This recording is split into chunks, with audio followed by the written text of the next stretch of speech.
LiberalViewer presents. So, welcome to the February 7th edition of LiberalViewer Sunday Live Clip Roundup. Thanks for joining me. It's a Super Bowl Sunday edition. This is, I think, my 7th Super Bowl Sunday that I've done this since I've been doing this show for 7+ years. And I've learned that when a lot of people watch cable and stream things, that Xfinity cable, which I use for my internet, the speed goes way down. So hopefully I can finish the live stream before the Super Bowl starts, and I won't have to upload a recorded show later. So if you're wondering why I'm starting early for the live show viewers, that's why. I will be using the 11 best, most newsworthy clips I picked out from the Sunday morning news analysis shows from the big five corporate outlets of ABC, NBC, CBS, CNN, and Fox News, the so-called corporate media here in the United States, for which would be really informative, educational, media criticism, and political commentary show for you all tonight. My topic, the source of all my clips is down in the video description. I also have a link to my clip list, the notes that I used to remind myself what it was I wanted to say, so hopefully I'll remember to say most of that stuff. And it's mostly on the big topic, the Trump trial preview. The trial of Donald Trump, or the second impeachment trial of Donald Trump in the Senate, starts on Tuesday, although there wasn't much of a trial a year ago because there were no witnesses. The Republicans controlled the Senate a year ago. Now the Democrats control the Senate, so this might be a better trial. I don't know. It still doesn't look very likely that Trump will be convicted. It requires 17 Republicans in addition to the 50 Democrats to get the 67 votes needed to convict in the Senate. And I'm going to show you, well, first I'm going to show you a clip of Adam Schiff, mostly talking about what I talked about last week, the Marjorie Taylor Greene scandal and the split in the Republican Party. And then I will show you 4 Republicans put in order from the most crazy to the most reasonable. So that means it'll be Rand Paul, Lindsey Graham, Roger Wicker, and Pat Toomey will be that continuum of the Republican Party talking about impeachment and their various arguments. Or by the time you get to Pat Toomey, you actually have one open-minded Republican, basically, of the 4, which probably overrepresents the number of reasonable Republicans on this issue. But first, I want to start with my political comedy clip. Some pretty good jokes from last night's Weekend Update when co-anchor Colin Jost made some jokes about Trump's decision not to testify at his trial, what we're going to miss because he's not testifying, what his new lawyers tell us about his mindset, and then starting with this great introduction of Trump not as the former president over in this clip. Former social media influencer Donald Trump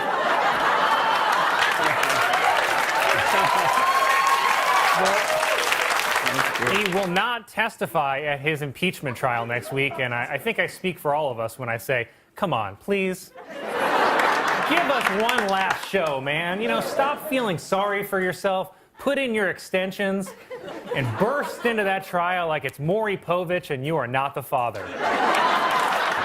Come on, think about it. You can yell out all the tweets you haven't been allowed to post for the past month. You know, like worst inauguration ever, poem barely rhymed. Or no noms for Tim Allen, hashtag Globe's too black.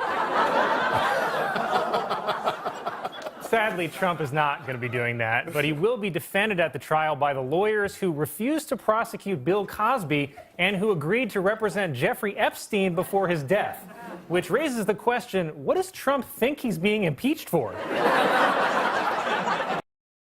So yeah, those were like 4 good jokes in a 1-minute clip, which is pretty rare for Saturday Night Live. I especially like that last one because it talks about what was the breaking news right when I was doing the show last Sunday. You know, all the Sunday programs last Sunday had the breaking news that Trump's lawyers were all quitting for the impeachment trial. But then as I was doing the broadcast, they talked about these 2 lawyers who joined, and I didn't know much about them, but how he ended up with a lawyer who was one of the prosecutor who decided not to prosecute Bill Cosby, and then the lawyer who represented Jeffrey Epstein. That seems like I don't know, scraping the bottom of the barrel for, well, as a lawyer myself, I don't want to go into all the lawyer jokes, but that seems... Anyway, like I said, I like the joke that Saturday Night Live made with it as to what he thought he was being impeached for. You can let me know what you think down in the comment section. Now I have the 5 news summaries as usual, as I've been doing for the last few months. I have them ordered from longest to shortest. And I often say that the Meet the Press one is the longest and best because it's the most detail about the most important topics. But actually, even though Meet the Press is the longest one, I don't think it's necessarily the best in covering all the topics this week. It is the best in sort of the backward-looking coverage of what happened during the week, and especially the Marjorie Taylor Greene thing, the split and flips in the Republican Party. There's this two-faced Kevin McCarthy clip that I really like in there. Kevin McCarthy is the House Minority Leader. He's this guy from California, who you'll see his character is totally trashed by Adam Schiff in the first Newsmaker clip I'm going to show you. So yeah, actually, each of these 5 news summaries have something to recommend them. Like I said, the NBC News one is the most backward-looking one, or the most detailed in looking at what happened in the past week. I don't think they even mentioned COVID in here. I'll talk about it and criticize it a little more after we watch that 4.5-minute news summary from NBC News' Meet the Press with Chuck Todd this morning over here. Well, a good Sunday morning. There is a through line connecting how the Republican Party is handling 3 cases that will help define what this party stands for in the near term. Liz Cheney, the 3rd-ranking Republican in the House. The QAnon-friendly freshman Congresswoman from Georgia, Marjorie Taylor Greene. And, of course, former President Trump, whose 2nd impeachment trial begins on Tuesday. All 3 cases reveal to what degree the post-Trump GOP remains beholden to the 45th president. Look no further than this. House Republicans chose to vote on Cheney's position in leadership because she voted to impeach Mr. Trump. They took a pass on Greene, even though she has supported calls for the execution of Democrats and questioned if school shootings really happened. In other words, Cheney's Republican career was threatened more for rejecting dangerous conspiracy theories than Greene's was for promoting them. The next litmus test will come at President Trump's impeachment trial this week. All 50 Senate Democrats are almost certain to take what is a politically safe vote for them to convict. What will Republicans do? House Republicans voted by a huge margin to keep Liz Cheney as the number 3 in her party. But that was a secret ballot. Senate Republicans won't have that luxury.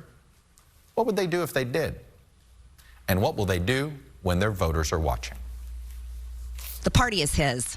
It doesn't belong to anybody else. Republicans grappling with the party's identity face another test this week as the Senate hears arguments in Donald Trump's 2nd impeachment trial. The resolution is adopted.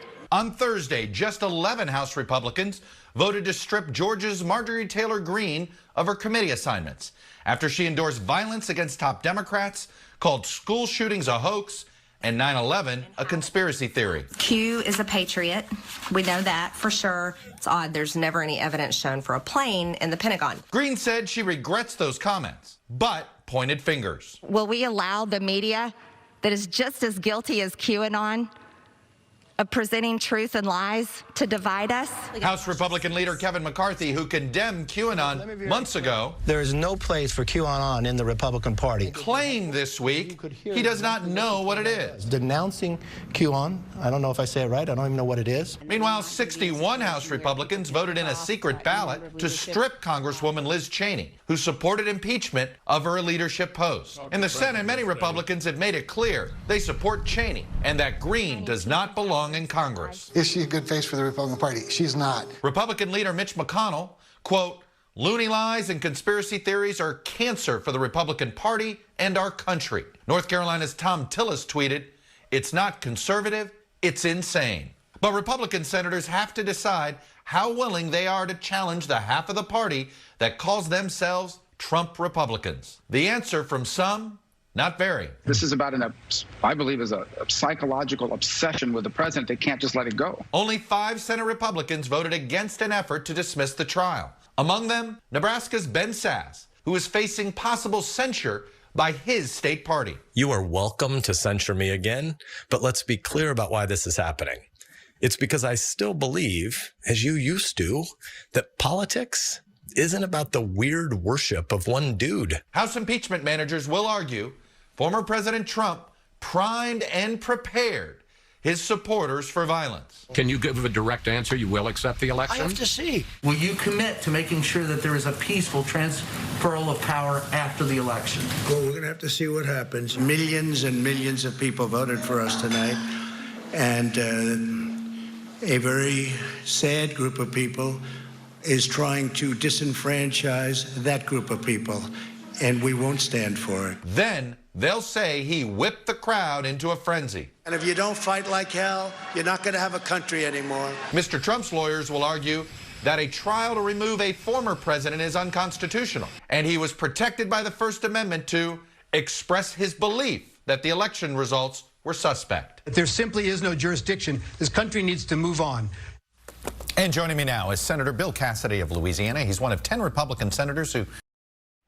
I don't have a Bill Cassidy clip. I think I had him last week, but I do have a clip coming up, like I said, of Chuck Todd talking to Adam Schiff about some of the things that the Republicans have been doing, especially the flip by Kevin McCarthy, the House Minority Leader, Republican from California.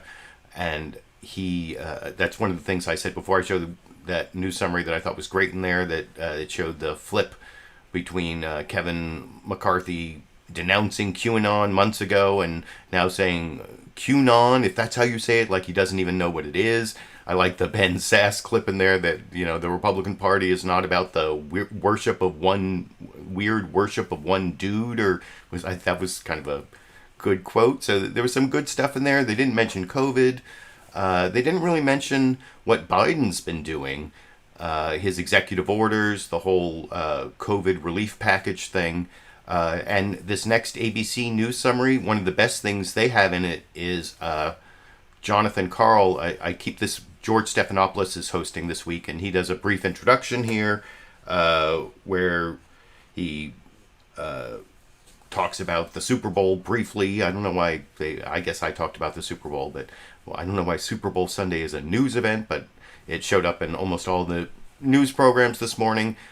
He talks about the executive orders and I think they briefly mentioned COVID. And then Jonathan Karl actually does the best. I said, like, all the news summaries have something special about them. That's Jonathan Karl's listing of everything Biden's been doing. Is something you don't see in any of the other news summaries. So I'll talk about that with you a little more after we watch the 3.5-minute news summary from ABC's This Week with George Stephanopoulos this morning together over here. Good morning and welcome to This Week. On this Super Bowl Sunday, in his third week in office, President Biden is matching a mild tone with a bold agenda. Moving to undo President Trump's legacy with executive orders, address the pandemic with legislative action. What he's unlikely to get, at least not at first, Republican support. The promise of bipartisanship more aspiration than reality right now. And for now, our new poll with Ipsos shows Americans narrowly favor that approach. 49% think President Biden should work to pass his nearly $2 trillion aid package with just Democratic votes. 40% favor a smaller relief bill with bipartisan support. A solid 2/3 endorse the president's overall response to the COVID crisis. Chief Washington correspondent John Karl starts us off. And John, the emphasis in these first weeks of the Biden presidency, speed. Good morning, George. No doubt, Joe Biden has worked with remarkable speed to take down some of the central pillars of the Trump presidency in just 2 weeks. Consider just a few of the issues. Immigration. He has lifted the cap on refugees, moved to reunite some of those families separated at the border, stopped construction of the border wall, dropped the travel ban on majority Muslim countries, and reinstated DACA. Then on climate, he's rejoined the Paris Climate Accords, paused new oil and gas leases, halted construction of the Keystone pipeline, and he's reestablished climate change, combating climate change as a central national security priority. Then look at COVID relief. This perhaps the most significant area. He has gone with his mask mandates, and he has rejoined the World Health Organization. And George, he has done all of this through executive action, a more aggressive use of executive action than even what we saw with Donald Trump or Barack Obama. He has not had to wait for Congress. And John, he has had meetings with Republican senators, but it's pretty clear that there is not going to be Republican support for this COVID relief package.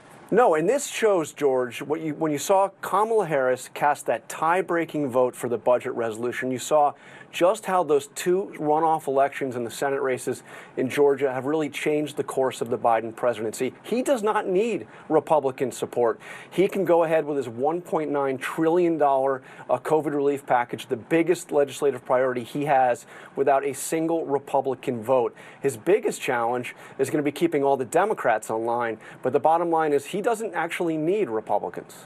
But the president did promise during his campaign that he'd help unify the country, that he'd try for bipartisan approaches. He also said that Republicans would have an epiphany once he's elected and come around. Not exactly an epiphany, but it is remarkable, George, that even through all of this, Biden has managed to have so far a pretty good relationship with Mitch McConnell, the Republican leader in the Senate. The two, I am told, speak regularly. And if you look at the Biden cabinet, we've only had 6 of his nominees confirmed so far, but all 6 of them have had Republican support, at least some Republican support. And Mitch McConnell has voted for all of them, except for Homeland Security Secretary Mayorkas. And I also think it was significant, at least symbolically, George, that the very first meeting that Joe Biden had with members of Congress in the Oval Office was with a group of Senate Republicans. John, Karl, thanks very, very much. Let's bring in.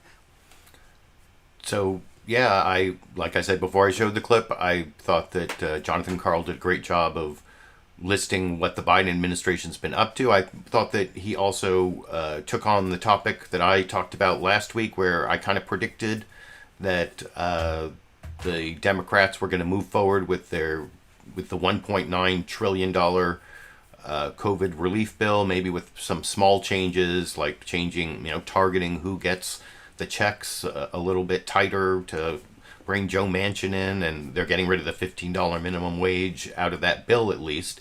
It'll be brought up later. It just won't be part of the reconciliation package that only requires 50 Democratic votes. But what I was predicting last week was that Democrats are going to go ahead with that without any Republicans, it looks like, and that seems like what's going to happen, as Jonathan Karl was reporting. And I also like that thing at the end there where he talked about how Biden has sort of struck a tone of unity on his cabinet picks because he's getting bipartisan support. I hadn't actually really thought of that, so that's a good talking point for the Biden administration. I don't think they did mention COVID, and there wasn't much of an impeachment preview in the ABC News summary, although it was later in the show. COVID was later in the show on ABC, and also, I should say, on Meet the Press, they had Anthony Fauci on later, so it's not like it wasn't covered. I'm just talking about the news summaries, and then this next news summary is the most COVID. I think I've been saying for many months, CBS maybe should be called the COVID broadcasting system, because they had the earliest, best coverage of the coronavirus epidemic at a time when I wasn't even sure if it was a real story, and it turned out to be the biggest story. I thought, well, I don't want to say the thing I say over and over again. Maybe you all know it in the live viewer comment section. Maybe someone can type it in about what CBS did back in February and March of last year. But that is, even though CBS has the Super Bowl, they start off talking about the Super Bowl and then they tie it into COVID. They also mentioned that 100 million people will be watching and streaming the Super Bowl, which is kind of what I was talking about at the beginning as to why I'm trying to get this show out of the way early, though I appreciate I do have all these live viewers anyway. Matthew gave me a $9.99 super chat contribution, which I appreciate. That helps, especially I got demonetized last week and then confirmed on manual review, still demonetized. I don't even know what I talked about last week that was not advertiser friendly, but I definitely make more money from the Super Chat contributions and the people who push the join button down there. Link down in the video description to Patreon. Oh, thank you, Tom Trask. While I'm talking, Tom Trask also gave a $10 contribution. And yeah, so I don't know what I talked about last week that got me demonetized, but I appreciate the live viewers who show up and help out. And like I was telling the live viewers at the beginning of the show, I'm doing it early this week, and that's why I especially appreciate some of the regulars bearing with me and showing up at an early time because of the 100 million people who are going to be watching and streaming the Super Bowl and knocking out my ability to broadcast possibly, as CBS Face the Nation starts off talking about with Margaret Brennan. And then Mark Strassman's back. He was hanging out in Atlanta for like over a year. Now he's in Tampa for the Super Bowl. Oh, thank you, Nelson100, for the 10 pounds there. I'm not sure how much 10 pounds is worth, but it's the thought that counts, right? So thank you for those 3 Super Chat contributions while I've been talking. Oh, see, look at this. I should talk about Super Chat contributions more. No, I should not. But I should get on to thank you, G Wolf, for the $5 contribution. And now I will play the CBS News Face the Nation news summary that I've overintroduced. It's mostly about COVID. Mark Strassman's in Tampa, not in Atlanta, starting with the Super Bowl and using that as a way to talk about COVID over in this clip. Good morning and welcome to Face the Nation. More than 100 million people are expected to tune in to Super Bowl 55 later today, either on the CBS broadcast or streaming networks. And another COVID record will be set, that of the least number of in-stadium spectators for a Super Bowl. Just 25,000 fans will see the game in person, including 7,500 vaccinated healthcare workers. Senior national correspondent Mark Strassman reports from Tampa. Super Bowl 55 in Tampa faces one known threat, COVID-19. The NFL blitzed with adjustments, a stadium 1/3 full. Cardboard-like cutouts will outnumber people. Mandatory face masks. We had a lot of unknowns ourselves. We had to adapt at every stage just like everybody else. For fans watching anywhere, the CDC urges no chanting or cheering and mask up. It's the Super Bowl, not the stupid bowl. But parties outside the stadium spread worry, or worse, about masks, social distancing, and potential spikes unrelated to a touchdown celebration. Concerns already realized overnight in North Carolina. Now, some good news. COVID America's various benchmarks suggest transmission has dropped to pre-Thanksgiving levels. This week, new cases fell below 1 million nationally, at least a 10% drop in 19 states, more than 25% in 20 others. COVID hospitalizations down more than 20% the past 2 weeks. Now is not the time to let our guard down. Keep taking steps to protect each other. And vaccinate quickly. Of the nearly 60 million doses delivered, less than 2/3 have actually made it into arms. Starting Thursday, the first of 6,500 retail pharmacies, big players like CVS and Walgreens, will become vaccination centers. The federal government will ship them roughly 1 million doses weekly. Maryland's building this mass vaccination site. But America's frustrated. Demand still dwarfs supply. We can vaccinate everyone in the state. That's why we're building all of this. But we can't do anything without the vaccines. Other vaccination issues, long lines, line jumping, lack of access, lack of equity. And who gets priority? Nearly half of states now say it's teachers, with CDC guidance expected this week on reopening schools. Learning on Zoom has been really hard, especially because I can't always get the help I need.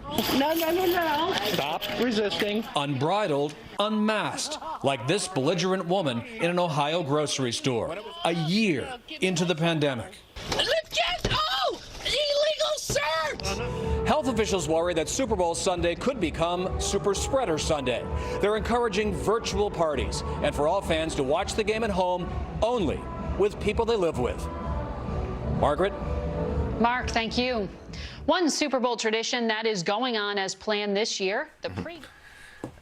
So yeah, like I said before I showed the clip, I thought that was an interesting journalistic decision that it seems pretty typical of CBS to focus on COVID and coronavirus as the big story, and from a historical perspective, it's probably a good journalistic decision. And there was some good news in there, but I'm skeptical. It's kind of a cycle, and I'm worried both about the Super Bowl being a super spreader event like Mark Strassman was talking about there, but also something I've been talking about in the last few weeks, that every time we get to a peak and things sort of lock down a little more, then it drops, like we just saw the good news in that report, and then combined with the idea that people are getting vaccinated, it's going to be like, there's always like this significant group of people who aren't really paying attention to any of the restrictions. I know here in Sacramento there are several bars that are filled up with people without masks on many nights every week. And it gets worse in the more rural areas. I told you when I drove through like the more rural parts of California a few months ago, there were places with no mask wearing by the employees at the gas stations. And I think there was that Florida video of a big grocery store where nobody was wearing masks. And I just don't have a lot of faith in the responsibility of a lot of my fellow Americans. I think that every time it drops, people let their guard down, and it's going to be probably before we won't have anything close to herd immunity till the summer, and that's like the best case scenario. So that's my COVID commentary for the day. And I was talking about the journalistic decision of CBS to focus on COVID, probably being a good one, although they missed some other stories that they covered, in the rest of the broadcast. But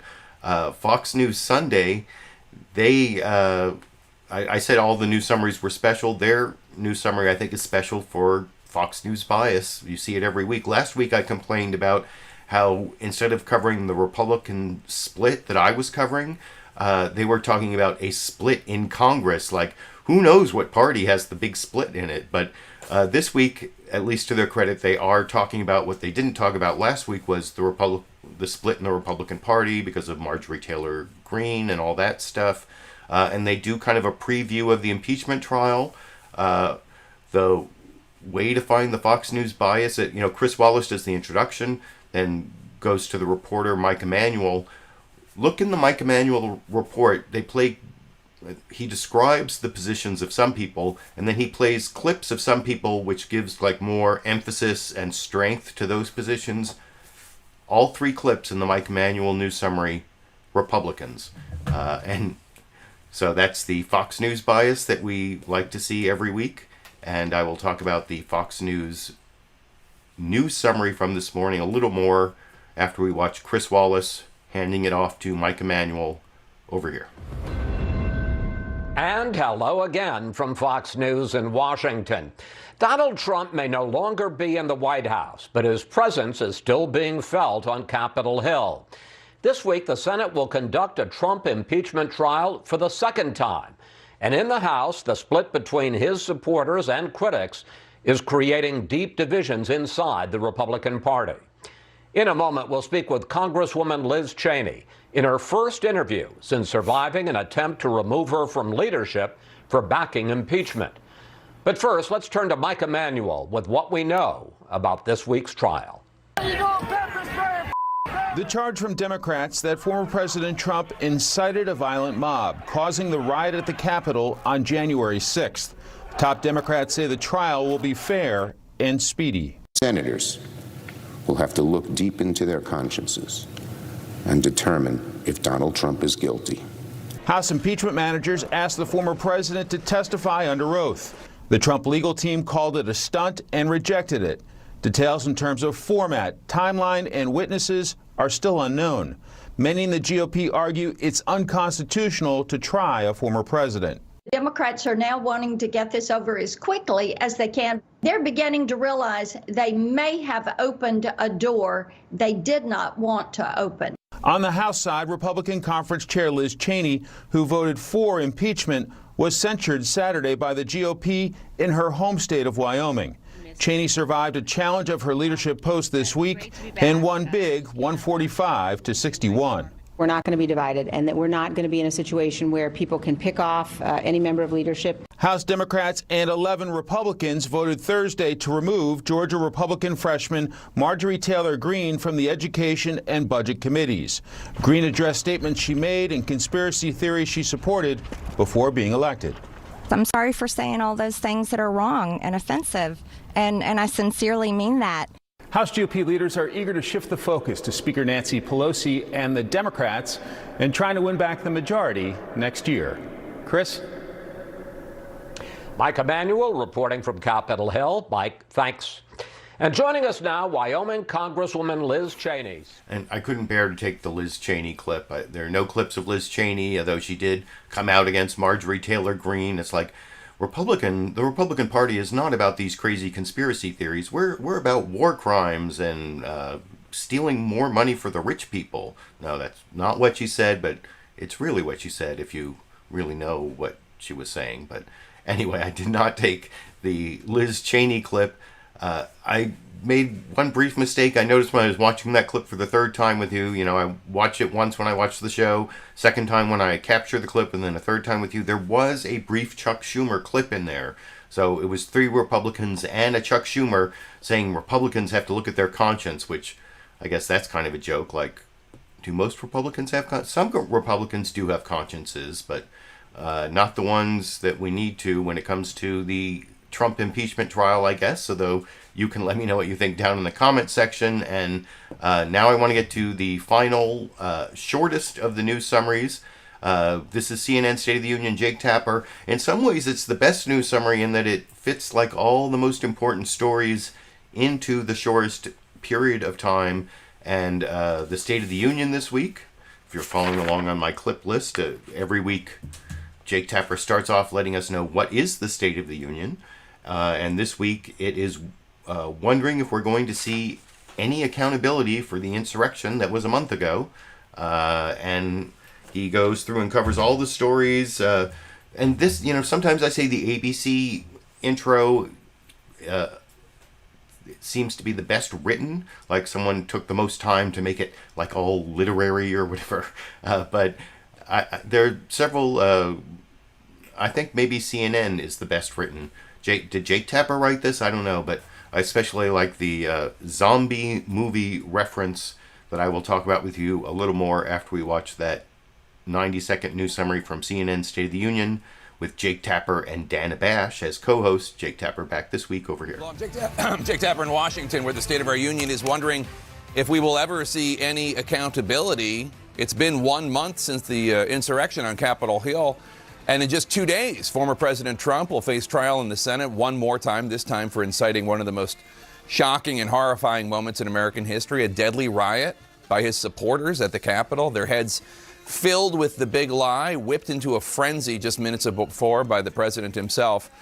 And for the current president, Mr. Biden, the trial must seem like the worst zombie movie he's ever seen, with the reanimated Trump presidency coming back to slow his agenda at one of the most critical points of the pandemic. This weekend marks 1 year since the first known COVID death in the United States. The current death toll in the United States is more than 460,000. With millions also suffering economic devastation. President Biden is urgently pushing a COVID relief package of close to $2 trillion, including $1,400 checks for struggling out-of-work Americans, many with hungry families.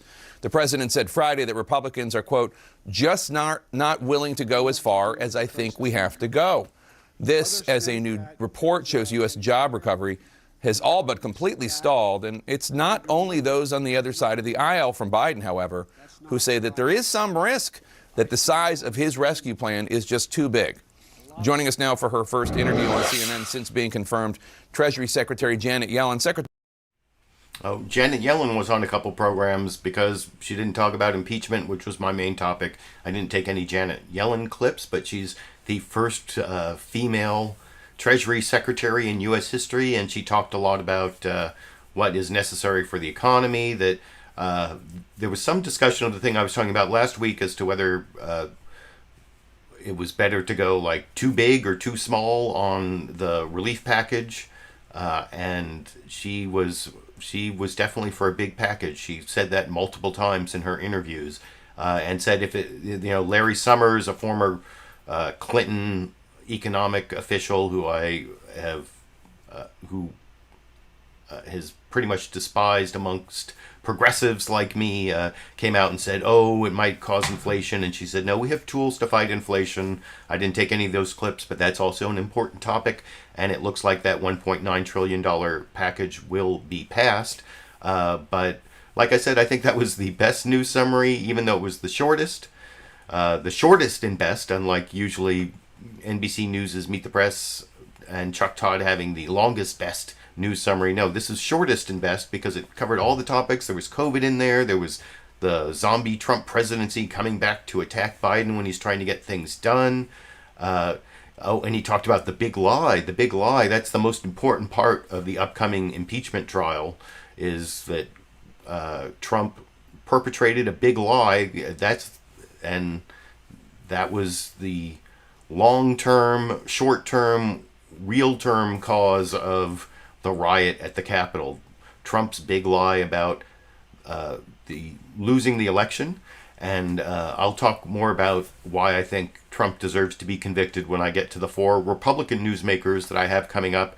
Like I said, from craziest to least crazy, which means Rand Paul, then Lindsey Graham. And it was a big fight between Rand Paul and Lindsey Graham, but I think Rand Paul was just a little bit crazier this week than Lindsey Graham. Then we got Roger Wicker, the Republican from Mississippi, who's all on procedural arguments, so not quite as crazy. And then Pat Toomey at the end, a retiring Republican from a more swing state, Pennsylvania, who says he actually has an open mind. So those will be the last 4 newsmaker clips. But first, I promised you this Adam Schiff clip where he totally bags on Kevin McCarthy, who I really dislike as a Californian. He's a Republican member of Congress from California. He's the House Minority Leader. He wants to be Speaker of the House. I've seen him attack Adam Schiff several times, saying, he lied in the first impeachment. He lied during the Mueller investigation, said there was actual proof of collusion. When there was evidence of collusion, just not enough to rise to a criminal charge. Roger Stone colluded with WikiLeaks to distribute the hacked Russian material. That's collusion right there. There's a First Amendment defense to a criminal prosecution because WikiLeaks was a publisher, and as a publisher, they can't be charged with the Russian conspiracy to hack crime. So, but that doesn't mean it wasn't collusion. There was collusion with Paul Manafort giving campaign information to Konstantin Kilimnik. So there definitely was collusion, evidence of collusion. And then what about the Trump Tower meeting where Don Trump Jr. met with Russians and said, if you release that stuff in the summer, that would be great. So Adam Schiff has been attacked by Republicans for lying about there being evidence of Russia collusion when there was evidence of Russia collusion, just not enough to rise to the level of a criminal charge. And one of the main purveyors of the attacks on Adam Schiff has been Kevin McCarthy, the Republican House Minority Leader. And Adam Schiff kind of gets back at him here by really reaming Kevin McCarthy's character when and it starts off with Chuck Todd showing Adam Schiff a clip of what Kevin McCarthy said about what happened with Marjorie Taylor Greene this last week was Republicans didn't decide to take her off the committee like they did with Steve King, the Republican from Iowa who made racist and anti-Semitic statements. The Republican Party itself stripped him of committee membership before he eventually lost his re-election. For Marjorie Taylor Greene, even though she made these bigoted statements, as it's hard to argue that bigoted, crazy, conspiracy theory statements, Republicans didn't strip her of her committee assignments. The Democrats, as the majority, decided to do it, which is a new precedent. And so that's what Chuck Todd is asking Adam Schiff about, and he uses it as an opportunity to really attack Kevin McCarthy over in this clip. Managers. Before I let you go, I would like you to respond to Kevin McCarthy on the Marjorie Taylor Greene vote. Here's what he said on the floor of the House this week. Take a listen. If people are held to what they are said prior to even being in this House, if majority party gets to decide who sits on what other committees, I hope you keep that standard, because we have a long list you can work within your own. You worried about the precedent that has been set here? I had a former aide to a Republican speaker say to me, Democrats are going to, if they start this precedent, my side will show no mercy the next time they have power. No, look, Kevin McCarthy stands for nothing except the perpetuation of his own position. He has no values, and in my view, cares about little except for hoping to be speaker one day, God forbid. But look, if members of either party are threatening violence against other members of the party, of the body, and suggesting they be executed, if they are casting doubt on 9/11 or school shootings, if they're heckling victims of crime, like Marjorie Taylor Greene did with the victim of the Parkland shooting, if they're suggesting that a religious group is shooting laser beams to start forest fires, they should be expelled from their committees, whatever party they are in. They shouldn't, frankly, even be in the Congress. You're not worried about the precedent? No, as long as we hold the same standard. You have members that are threatening to execute each other, and they should be removed from their committees. Yeah, seems like a reasonable standard. Adam Schiff, Democrat from Southern California, chair of the Intelligence Committee, and you're rumored to potentially have a new job. We'll find out in the coming days whether that happens or not. Congressman, thanks very much. And by the way, that last part, the Attorney General of California, Javier Becerra, was nominated to be the Secretary of Health and Human Services. And so some people are saying that Gavin Newsom, the governor of California, is going to appoint Adam Schiff to be California Attorney General, a position that Kamala Harris once held. Although I've seen some people saying Goodwin Liu, who's a California Supreme Court justice who I knew briefly a long time ago. But we'll see how that turns out. But that was pretty harsh criticism of Kevin McCarthy. And like I was talking about before I showed the clip, I think that was payback for the attacks on Adam Schiff for saying there was evidence of collusion when it turned out there was no evidence of collusion. I've seen so many Republicans say that. That's why I saw Matthew in the comments saying, well, so there was collusion. What's the point? Yeah, I kind of went off on a long tangent about collusion there. Sorry about that. But the point was that Republicans who attack Adam Schiff for saying there was evidence of collusion, but it turned out, no, there was no collusion. Well, that is not a fair attack. And I think it kind of got under Adam Schiff's skin because he said, McCarthy has no values, no principles. He's basically a political hack who just wants to be speaker someday, God forbid. So that was why I talked about collusion for so long. Sorry about that. There was obstruction, there was collusion. The Mueller report should have resulted in impeachment. That should have been the first impeachment. There was no first impeachment. Then there was the second impeachment, or the first impeachment that should have been the second impeachment. Now we have the third impeachment, the second impeachment that should have been the third impeachment. And now I'm going to show you the most crazy to the least crazy Republican responses to the impeachment trial. First, Rand Paul making this First Amendment argument, which is, I talked about this weeks ago, that, there is this standard if you're going to prosecute someone for the crime of incitement, and it's a pretty strict First Amendment standard. As a longtime ACLU member, I'm a very strong advocate of people's free speech.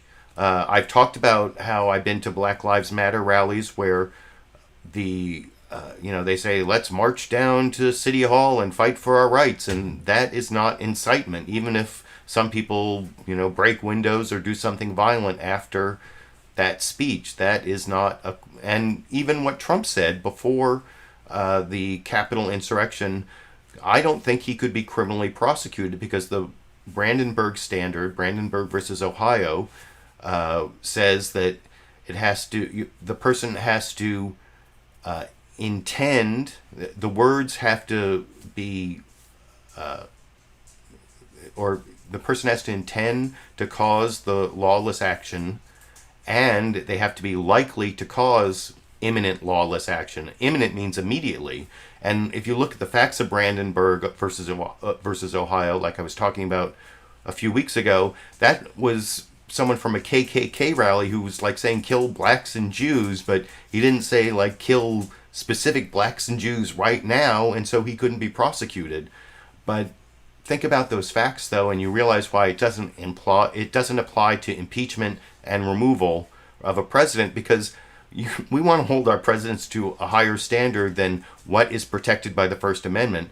Think about what they said in the Brandenburg case. Could you impeach a president for, going on national TV and saying kill blacks and Jews?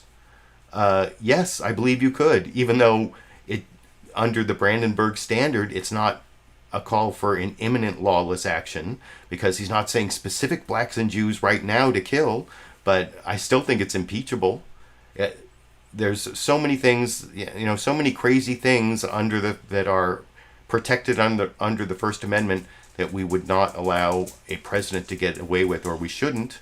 And that is the major flaw in Rand Paul's crazy argument in response to Chris Wallace asking him about some of the incitement for a period of time that Trump was involved in before the Capitol insurrection. And I'll talk about that clip a little more with you after we watch it together over here. This is the case that the Democratic House managers will make before the Senate this next week. They will note that Mr. Trump tweeted his followers a number of tweets, but one of them to come to a big protest on January 6th. Be there, will be wild, he wrote. And then they will play videos of what happened that day, what he said, how they reacted.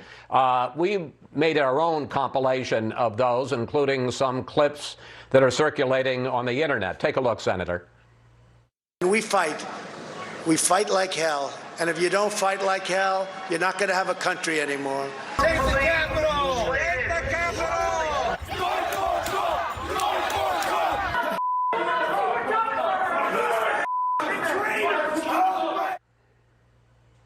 Senator, you talk about other people who have said things, but there had been weeks of misrepresentations about the election. Then he called people to come to Washington. Then he talks about fighting like hell. People in the crowd are talking about going to the Capitol, and then they demand to find Speaker Pelosi and to hang Mike Pence, the Vice President of the United States. Is that not incitement for insurrection? I don't condone any of the language, and like I say, I opposed philosophically and voted against overturning the election. However, I think you're going to see the Trump defense play video of Maxine Waters telling crowds to mob Trump administration in restaurants and attack them. They'll probably show clips of Cory Booker saying, "Get up in their face" of these Congress people. You'll probably see comments from Representative Omar wishing and celebrating the violence that happened to me when I had 6 ribs broken and part of my lung removed. I think you're going to see all of this, and people are going to have to judge for themselves. Are we going to impeach and potentially criminally prosecute people for political speech when they say, get up and fight for your country, let your voices be heard? Has nobody in this country heard of figurative speech? You can argue that his position was wrong and that it was misguided. I accept all of that. But if you're going to criminalize his speech, you have to do it with the same standard. You can't just criminalize Republican speech and ignore all the Democrats who have incited violence. Look at the mayor of Seattle. She went on and on about this being a summer of love. Kamala Harris went forward and said, we should bail out these violent protesters. One of them has gotten out 3 times, committed crimes 3 times, including cracking the skull, fracturing the skull, and causing a brain injury after Kamala Harris advocated for getting him out of prison. So the thing is we can't just have a double standard. Both parties have to be treated the same. Okay. If I think Democrats had any bit of self-reflection, they would be saying this is a really terrible idea. All right, let's talk about the other issue, which is the one that you raised, I guess, a week and a half ago, which is whether this whole procedure, this whole trial is constitutional. You offered... And I won't show that cross-examination, although I think Chris Wallace did a pretty good job with that cross-examination, talking about how in the 19th century the Secretary of War was about to be impeached and he resigned, and then the Senate went on to try him.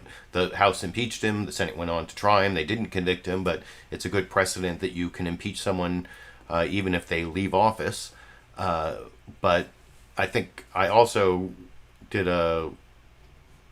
before I showed the clip, explained why what Rand Paul was saying there about criminalizing speech doesn't even make sense. It's not the standard for an impeachment, and Chris Wallace didn't really cross-examine him about that at all, let him get away with that.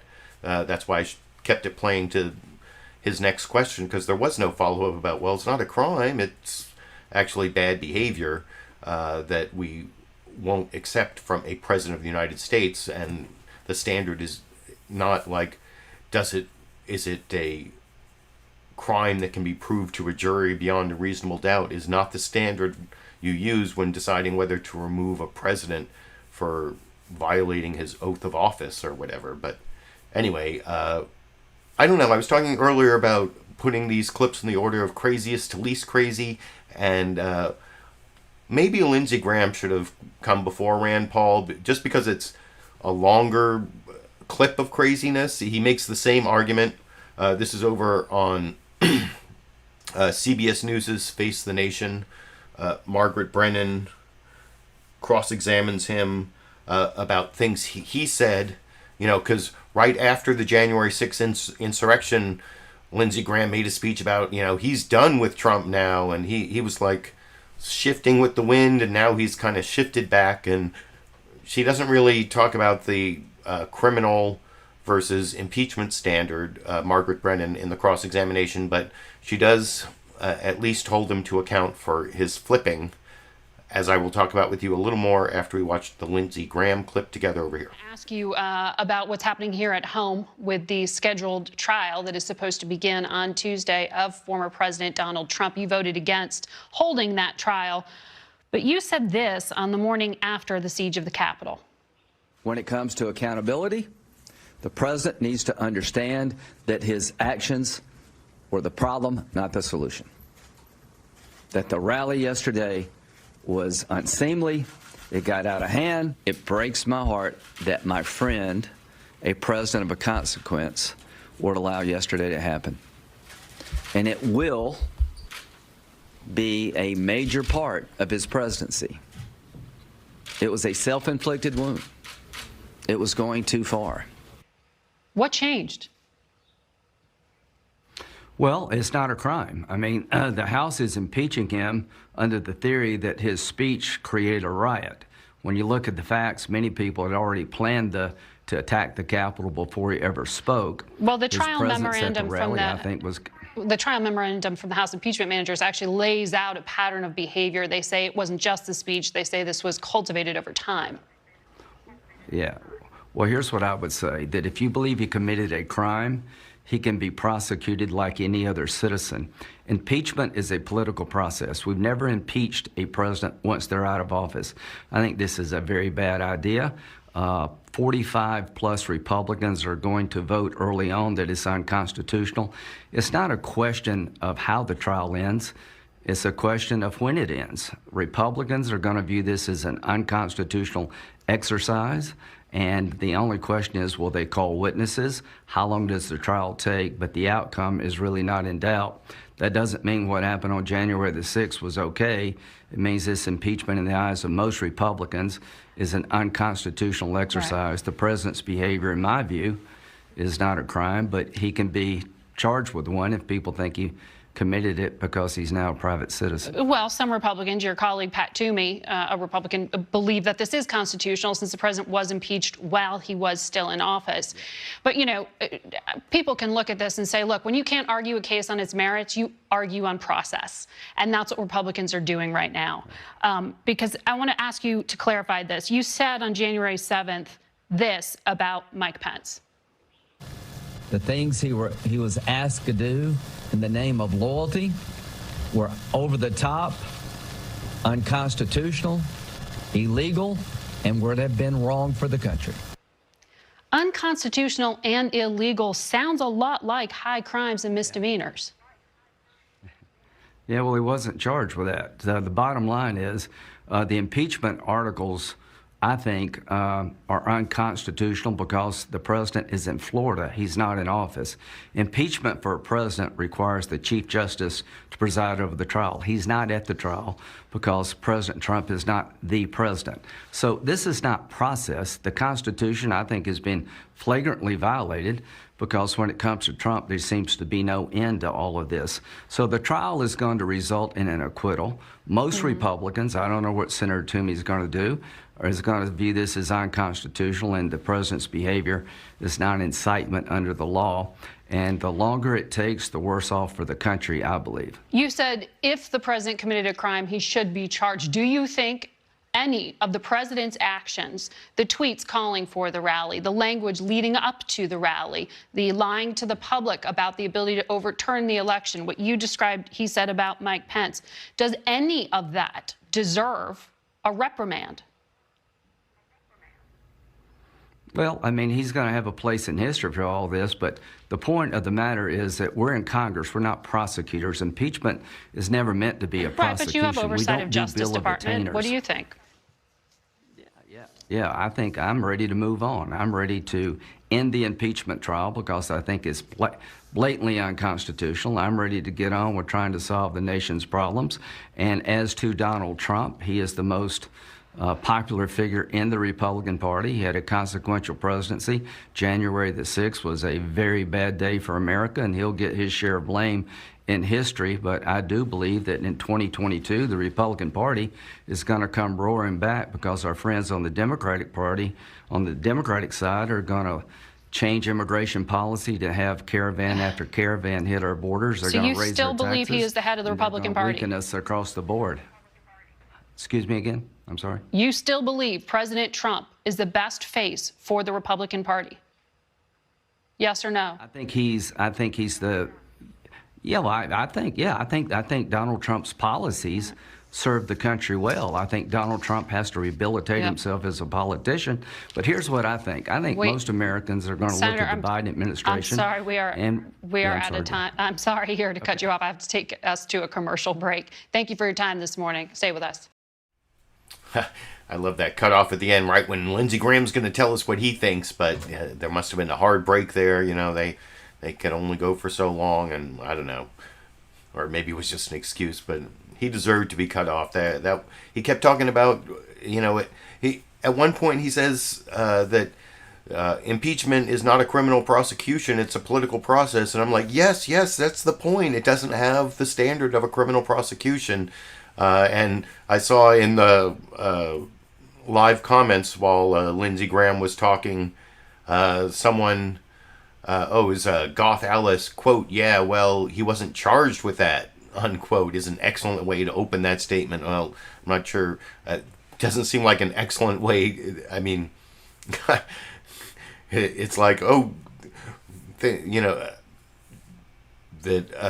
actually, if you look at what the House impeachment manager's brief, they talk about several different things he did, including violating his oath, and what he told Mike Pence to do is included in violating his oath. So it is included in the impeachment argument that the House managers are going to make anyway, but it is kind of a ridiculous way to respond to being told Trump told his vice president to do something that was illegal and constitutional, and you said that it was illegal and constitutional on January 7th, yet now you're saying the president shouldn't be convicted and disqualified from further office. Anyway, like I said before I showed the clip, Margaret Brennan did a good job of cross-examining Lindsey Graham on his flip-flops about what he said closer to the insurrection and what he's saying now, not so much on his use of the criminal standard for impeachment, which, as I said when talking about the Rand Paul clip, or before the Rand Paul clip, it doesn't make sense to use the standard for a criminal prosecution for an impeachment trial because it's a completely different question. Now, this next clip, I think, is the longest clip of the night, and I kept it playing. It's George Stephanopoulos. I mean, it's kind of a soft cross-examination. You know, usually I've had, like, Jake Tapper gets the best cross-examination of the night. This is George Stephanopoulos, I think, through... Sorry, I have an itchy nose here. I think I have cat hair on my nose from Dash. Has been around here. But I'll itch my nose once I'm playing the clip here because it's the longest clip. I'll have almost 6 minutes to itch my nose while we watch George Stephanopoulos trying to get Roger Wicker, this Republican from Mississippi, to talk about the substance of what Trump did rather than procedural arguments. And that's, I think, what you're going to hear from most Republicans who aren't like totally crazy like Rand Paul and Lindsey Graham. Instead, you're going to hear these procedural arguments like, oh, you can't impeach him when he's out of office, which, the crazy Republicans are also saying that, or that, they'll talk about this, how the Chief Justice of the Supreme Court, John Roberts, isn't presiding, so it's not a real impeachment trial. And anyway, you're going to hear 6 minutes of process arguments as George Stephanopoulos does his best to try to get Roger Wicker to address what Trump actually did, and he never does. So I guess in that way it's a failed cross-examination, but sometimes when you keep asking and the person doesn't answer, that kind of makes the point itself, as I will talk about with you a little more after we watch the penultimate newsmaker clip. George Stephanopoulos on ABC's This Week This Morning, talking to Mississippi Republican Senator Roger Wicker over here. A big tax hike. On impeachment, you just called it meaningless, and I know you believe it's wrong to try a former president. But President Trump was in office when he advanced these false claims to try and overturn the election. He was in office on January 6th when, as the House manager's brief argues, he, quote, summoned a mob to Washington, exhorted them into a frenzy, and aimed them like a loaded cannon down Pennsylvania Avenue. Should the president be held accountable for those actions? Well, the question is twofold. Number one, is it constitutional? Does the Constitution anticipate a Senate trial of a president who has left office? And I think the overwhelming weight of history and also of precedent indicates that this is not proper. Richard Nixon was about to be impeached by the House of Representatives during his second term. He resigned from office and impeachment evaporated. I think that's what most people have viewed about impeachment over the course of the decades and the centuries. Well, as but you also, know, there I has would been just impeachment. argue this, George. Go ahead. There are constitutional lawyers can make an argument on either side. I went to law school and I practiced for a while. That's what lawyers do. But let me also make this other point. And I called on the president-elect, Joe Biden, I called on him to ask that impeachment not occur. And I'll tell you, if President-elect Joe Biden had asked Democrats in the House to forego this route, they would have done so, and I can't think of a more unifying act that he could have done. And I think but I was asking you, sir, would have rewarded him, and folks like you would have said it was a wonderful unifying gesture.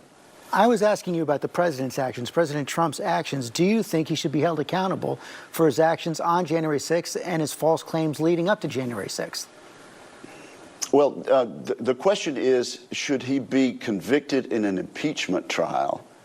And the answer is no, based on the fact that the Constitution does not anticipate the impeachment trial of a former president. You know, the Constitution says the Chief Justice presides over the Senate trial of a president. The fact that the Chief Justice will not preside next week over this Senate trial speaks volumes about. I understand that argument, sir. I understand that argument, but I'm asking you about the president's actions, what you think about the president's actions. Do you condone the president's actions? His legal brief says that at all times Donald J. Trump fully and faithfully executed his duties as president of the United States. Do you agree with that? The charge, George, in the impeachment, in the one article impeachment, is that he singularly incited a riot to invade the Capitol, and I do not think that will be proved in the trial, no. Do you think the president should be held accountable for his actions on January 6th? If being held accountable means being impeached by the House and being convicted by the Senate, the answer to that is no. Now, if there are other ways in the court of public opinion, or if some criminal charge dawns on some prosecutor, perhaps there's another avenue there. But are you my open to role censure? is to see if the Constitution provides for the impeachment and trial of a former president. And my answer to that is no. And frankly, should he be censured? 45 of us voted to dismiss the charge. Censure was offered by the minority leader in the House of Representatives. He offered that. It was rejected, and in my view, that ship has sailed. Finally, sir, you voted to impeach President Clinton when you were a House member, and when you did so, you cited John Adams and his hope that none but honest and wise men inhabit the White House, and then you went on to say this. Mr. Speaker, it is with great regret that I conclude the current occupant of the White House has utterly failed to live up to this standard. I cast my vote for impeachment to protect the long-term national interest of the United States, to affirm the importance of truth and honesty, and to uphold the rule of law in our nation. As you know, the president was impeached for lying about an affair. Why is lying about an affair more impeachable than inciting an insurrection? Well, I'm not conceding that President Trump incited a insurrection. Let me say this. Republicans learned a lot from the impeachment of President Clinton. President Clinton had been adjudged to have committed perjury by a judge in the state of Arkansas. Perjury is a felony under the law of every state. And that was the controlling principle that brought me to a yes vote on voting to impeach President Clinton. The fact that a member of the judiciary had determined that he lied under oath, thus committing perjury. He wasn't convicted of any crime. But Senator, thanks very much for your time this morning. Roundtable's coming. So, yeah, that, like I said before, I showed the clip. That was a valiant effort by George Stephanopoulos to get Roger Wicker, the Republican senator from Mississippi, to address Trump's actual conduct rather than making all those process arguments, although he did kind of try to make a free speech argument a little bit at one point there. And then I especially like that part at the end there where he showed a clip of Roger Wicker from 1998 during the Clinton impeachment and how he was for impeaching Clinton. And then Roger Wicker, in front of George Stephanopoulos, tries to make that bogus argument. I heard from so many Republicans in the last Trump impeachment that Clinton was guilty, was found guilty of perjury. Bill Clinton was found guilty of perjury, which is false. He came to an agreement that he would surrender his law license in exchange for not even being prosecuted for perjury. So not even being prosecuted for perjury is not the same thing as being convicted of perjury. And Roger Wicker tries to get away with it in front of George Stephanopoulos, the guy who was communications for who? Bill Clinton. So that was kind of a stupid move by Roger Wicker, and you kind of expect George Stephanopoulos couldn't let that one go by. And anyway, the last newsmaker clip I have for you here is the most reasonable of the Republicans. Now, this is Pat Toomey, senator from Pennsylvania, which is a swing state, actually one of the states that Biden won to put him over, to one of the several states that Trump won in 2016 that Biden flipped. So I guess that makes it a real swing state. Pat Toomey is retiring, and that only gets him to the point where he was one of the 5 Republicans who didn't vote to dismiss the impeachment outright on Rand Paul's motion that it was unconstitutional. So he's one of the 5 Republicans most likely to vote to convict.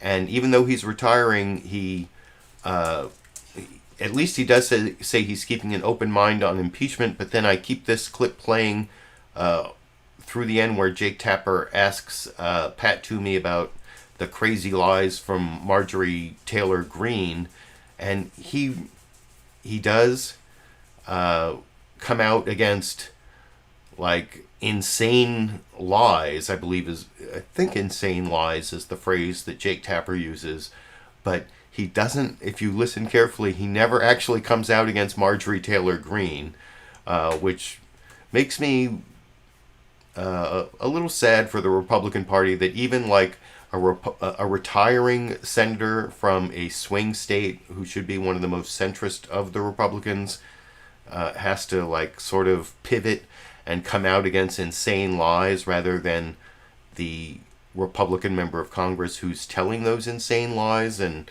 anyway, I'll talk about that a little more after we watch this pretty good Jake Tapper interview clip, which is the last Newsmaker clip before my bonus Dash and Sandy clip, or Dandy clip, which actually has a Fox News Sunday news clip playing in the background, as I'll explain before I show it and after we watch this clip together over here. Last year, right? Correct. Let me just ask you in the few minutes we have left, because there are other topics. Just days after the Capitol riot, you came on the show, you said that President Trump committed impeachable offenses. He should resign. He could even face criminal liability. Some of your colleagues have already said that he should be acquitted in the Senate trial that begins on Tuesday. You told me there should be accountability for President Trump. Are you going to vote to hold him accountable? Well, so I stand by everything I've said, Jake. I still think the best outcome would have been for the president to resign. Obviously, he chose not to do that. Now, starting Tuesday, I'm going to be a juror, and my job is going to be to objectively evaluate the very specific article of impeachment that is going to be presented to us, has been presented to us, and that's what I'm going to do. I'm going to listen to the arguments on both sides and make the decision that I think is right. You're one of only 5 Republican senators who didn't vote to dismiss the trial outright as unconstitutional. Do you think there's any chance at all that 67 senators will vote to convict President Trump in his impeachment trial, or is this over before it even begins? I think it's very unlikely, right? I mean, you did have 45 Republican senators vote to suggest that they didn't think it was appropriate to conduct a trial. So you can infer how likely it is that those folks will vote to convict. I disagreed with their assessment. I think it is constitutional. I think it's clearly constitutional to conduct a Senate trial with respect to an impeachment. In this case, the impeachment occurred prior to the president's leaving office. But, my job is going to be to listen to both sides of this, evaluate the arguments, and make a decision. As you know, sir, there's a struggle in the Republican Party, especially it's especially pronounced in the House, between the wing that represents conservative people of principle, such as yourself or Liz Cheney, and then the wing that represents lies and conspiracy theories. Only 11 Republicans in the House voted to strip Congresswoman Marjorie Taylor Greene of her committee assignments due to her violent, inflammatory, bigoted, and frankly insane comments she's made in recent years. Are you glad she's off those committees, that Democrats voted that way? Is there a place for the Marjorie Taylor Greenes of the world in the future of the Republican Party?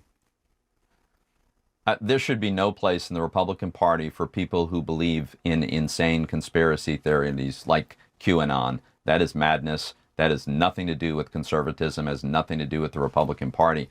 I think the really encouraging thing from last week was the fact that Liz Cheney, a terrific, capable leader who voted based on her conscience, she held on to her leadership post by a margin of more than 2-1 among Republican House members casting secret ballots. They could have voted any way they felt right, and they maintained her role in her leadership place.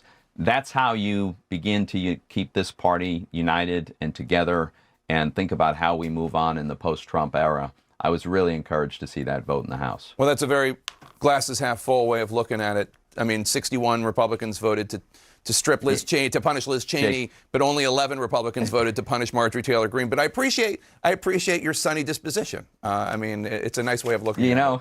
You don't get into this line of work if you're not an optimist, Jake. But I do think that we'll be able to pull the party together. The madness of the QAnons of this world, that's not going to be part of our party, and we're going to be a big, strong, diverse party. I'm very optimistic. Well, I hope you're right, sir. Good to see you. Thanks so much for joining us today. Appreciate it as always. President Thanks Biden for having me. is. So it wasn't insane lies, it was insane conspiracy theories that Pat Toomey came out against, but not Marjorie Taylor Greene, just people who believe in insane conspiracy theories like QAnon, and apparently she doesn't believe in QAnon anymore, or that's what she said in order, I don't know, she says so many things, but I thought Jake Tapper missed an opportunity there with the whole sunny, optimistic disposition. Then why is he actually resigning or leaving the Senate? Well, it seems that doesn't seem all that optimistic. But otherwise, I thought that was a great clip from Jake Tapper. And like I said, it wasn't the insane lies, but there were like 5 or 6 adjectives he was using there to show his disgust for what is going on with the Republicans. So kudos to Jake Tapper for that, and I continue to be a Jake Tapper fan, as you know, if you watch the show every week, and I appreciate those of you who do watch every week and help support the show financially. I was talking about the Super Chat contributors earlier. I wanted to show, before I get to the bonus Dash and Sandy clip here, the Super Chat contributors. I talked about them all before in the show, except for Lulu Girl showed up late. She got a tardy like in high school.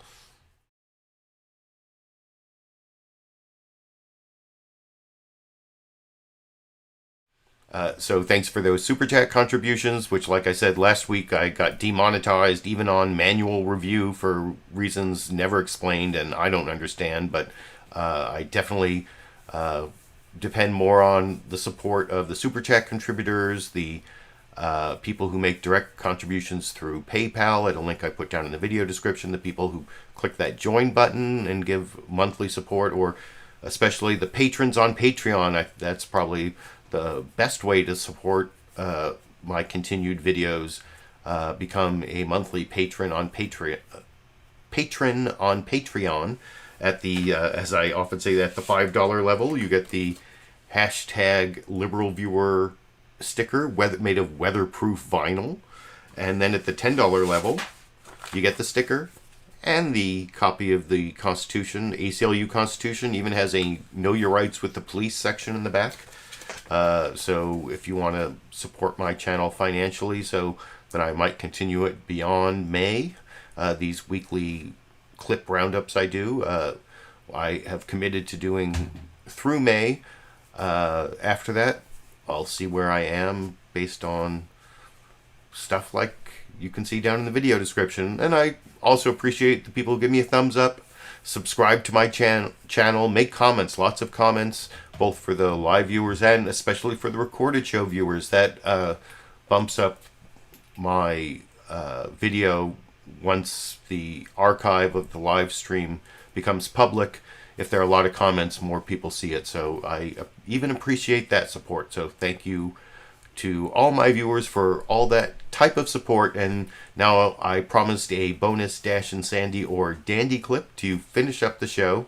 And this is one that I recorded while I was watching Fox News Sunday sped up at like 1.75 speed, I think. And this is Chris Wallace doing the reverse of what he did with Rand Paul. You know, he actually asks Democratic Senator Chris Murphy of Connecticut about what Rand Paul said about the incitement of Democrats and whether it's equivalent to what Trump did. And like I said, it's speeded up in the background. And then what Dash and Sandy are doing here, this is a clip of, I spend way too much of my time opening the door for Dash or Sandy and like waiting and waiting and waiting. I talked about how Dash and Sandy go in and then go out and then immediately back in when it's raining. But even when it's not raining, I sit there and wait for them to go out, and then sometimes I get this weird switcheroo, as you'll see happens in the 1-minute clip. The suspense of waiting for it to happen, the switcheroo at the end of the 1-minute Dash and Sandy or Dandy clip to end the show with tonight over here. Officials in Washington, is that incitement? Should that be sanctioned? There is no comparison. This was an effort to overturn an election, in and of itself, an unconstitutional endeavor. This was a crowd of tens of thousands of people. The president had access to intelligence to tell you that there were individuals there who were intending to storm the Capitol. And then once again, while the attack was happening, the president had the ability to turn them around, and he did it. The circumstances are completely different. The president's responsibility is completely different, especially as the actual attack was happening. I just think these are all false equivalencies by Republicans that don't want to face facts. And frankly, there's a lot of Republicans that feel differently. I think the conviction will be a bipartisan vote. I think it's also very important to know that many Republicans in the House of Representatives believes that the president's conduct was impeachable. That's different than the trial that well, 10 voted to impeach, and the vast majority. And I've got less than 2 minutes left, sir, and I want to ask you one final question, which gets to the constitutional issue, whether it's legal to try a former president. Article 1, Section 3 of the Constitution says this: judgment in cases of impeachment shall not extend further than removal from office and disqualification to hold and enjoy an office of honor, trust, and profit under the United States. The argument is you have to remove by that language before you can disqualify, and you can't do that, and you can't remove because President Trump is already out. So you thought Dash the cat was going to go out, but no. After waiting and waiting and waiting, big switcheroo, Sandy went outside. Is that a good Dash and Sandy or Dandy clip for the Dash and Sandy fans out there? You can let me know what you think down in the comments section. I hope you appreciate the time and effort. I think I put in, I've been doing this like since 6 a.m. and I work pretty much straight other than like taking a shower at one point. So it's 6 to 3:30. What is that? That ends up being 9.5 hours work. So if you appreciate I always say 8 to 10 hours I put in every Sunday for the last 407 Sundays, you can support my work in all the ways I talked about before I showed the Dash and Sandy clip. I will be back next Sunday, Valentine's Day, and every Sunday at least through May, covering the first 100 days of the Biden administration. Maybe I'll have some bonus live streams for the Trump trial, although I do have some Tuesday and Friday I have ACLU stuff that's keeping me busy. But anyway, I will be seeing you next Sunday and every Sunday for at least the next several months, and until then, I guess I will just see all of you around the internet.